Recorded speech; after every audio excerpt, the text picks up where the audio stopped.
Salutations voyageurs, je reviens de mon excursion de 100 jours sur Minecraft qui fut longue et douloureuse mais ça va. J'ai de quoi me relaxer avec du nouveau contenu sur l'univers d'Avatar. Et ce n'est pas du contenu sur n'importe qui mais sur Toph, Best Girl aka Badass Blind Woman. Attendez, non.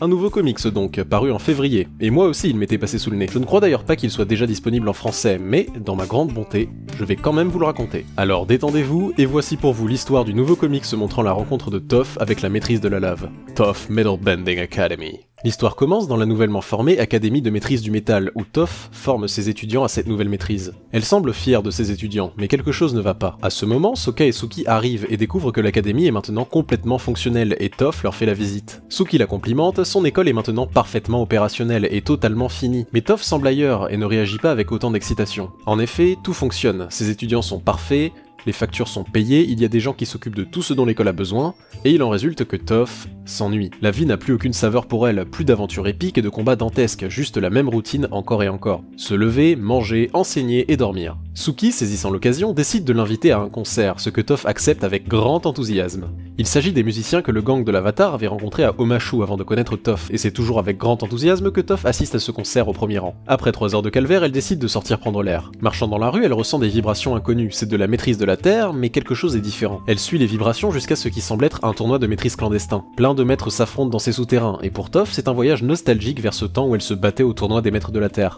À la bonne époque où elle n'avait pas d'école à gérer, juste elle et le ring. Elle se glisse dans l'audience, et le combat en cours est celui d'un maître de la terre appelé Sun. Quand d'un coup, il plonge sa main dans le sol qui craque et révèle de la lave. Toph n'a même pas le temps de comprendre ce qu'elle perçoit qu'un homme la reconnaît. Et comme elle fait partie du groupe de l'Avatar, il donne l'alerte et tout le monde fuit le sous-sol avant même qu'elle ne puisse s'expliquer.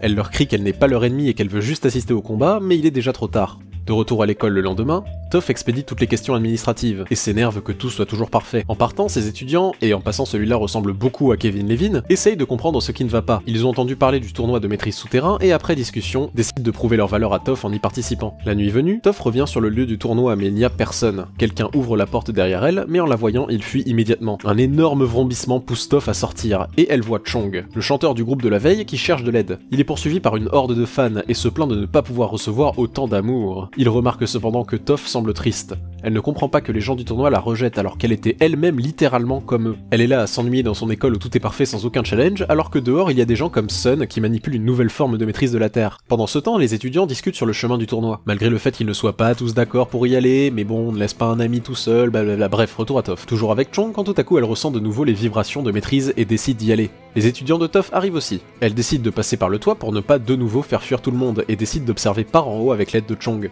Elle retrouve Sun, celui qu'elle voulait voir, et également ces 3 étudiants qui cherchent à se rendre intéressants, mais je ne sais pas pourquoi ça ne prend pas. Le combat de Sun commence, et il se fait littéralement claquer au sol. Il parvient cependant à se relever et à étaler son adversaire. Victorieux, un maître de l'eau le défie, et Sun a du mal à se défendre. Il tente une attaque, mais elle est très peu efficace, et le maître de l'eau gèle le sol, ce qui le fait trébucher. Et d'un coup, il se met à perdre le contrôle, et à lancer une vague de lave vers son adversaire désemparé. Ce n'est pourtant pas un maître du feu, non, c'est un maître de la lave.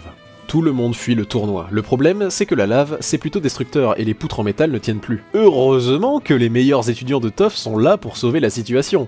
Ils maîtrisent le métal pour essayer de tenir la structure. Toph descend du toit, Sun est encore à l'intérieur et une plaque de fer lui tombe dessus. Elle s'arrête en plein vol, il pense avoir maîtrisé le métal, mais c'était en fait Toph, qui lui fait remarquer qu'il est spécial, mais pas tant que ça non plus. Elle motive ses étudiants et tout le monde s'enfuit du bâtiment qui s'effondre ensuite sans personne à l'intérieur. Sun tente de s'enfuir avec ses amis, mais se fait intercepter par Toph qui a 2 mots à lui dire. Sun n'aurait apparemment aucun contrôle sur sa maîtrise de la lave, et il n'avait pas fait exprès de s'en servir. Mais il a besoin d'argent, et seuls les tournois lui permettent d'en gagner suffisamment. Toph leur fait une proposition, celle de rejoindre l'académie. Ils auront le gîte et le couvert, et un maître en la matière pour enseigner à Sun la maîtrise de son plein potentiel. Il n'a pas inventé la maîtrise de la lave, mais c'est une capacité extrêmement rare, et Toph veut être celle qui sera sa professeure. Et en plus de ça, son académie procède les 3 meilleurs maîtres du métal du royaume, à qui on s'est vraiment beaucoup attaché au cours de cette histoire.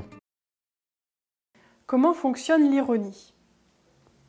Sun et ses amis acceptent. Plusieurs jours plus tard, retour à l'académie, où le nombre d'étudiants ne cesse de croître, et il est temps de retourner à l'école.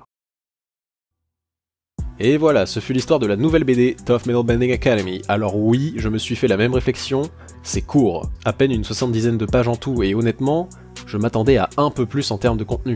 On assiste juste à la découverte de la maîtrise de la lave par Toph, qui recrute un étudiant. On y voit les débuts de son académie, les 3 étudiants qui ont bien trop de pages pour ce qu'ils ont à raconter, et en termes de contenu brut de ce qu'il se passe, c'est honnêtement un peu léger. On voit l'académie à ses débuts, Toph qui s'ennuie de sa routine et découvre une nouvelle forme de maîtrise de la Terre en la personne de Sun, et c'est assez tiré en longueur. Et en tout et pour tout, même si ça fait plaisir de revoir Toph, on n'est pas au niveau du comics de La Recherche par exemple, qui était vraiment dense en termes d'histoire. On est plus sur une pastille d'ouverture vers autre chose. Personnellement, je vois plus ce comics comme un premier pas vers une autre histoire.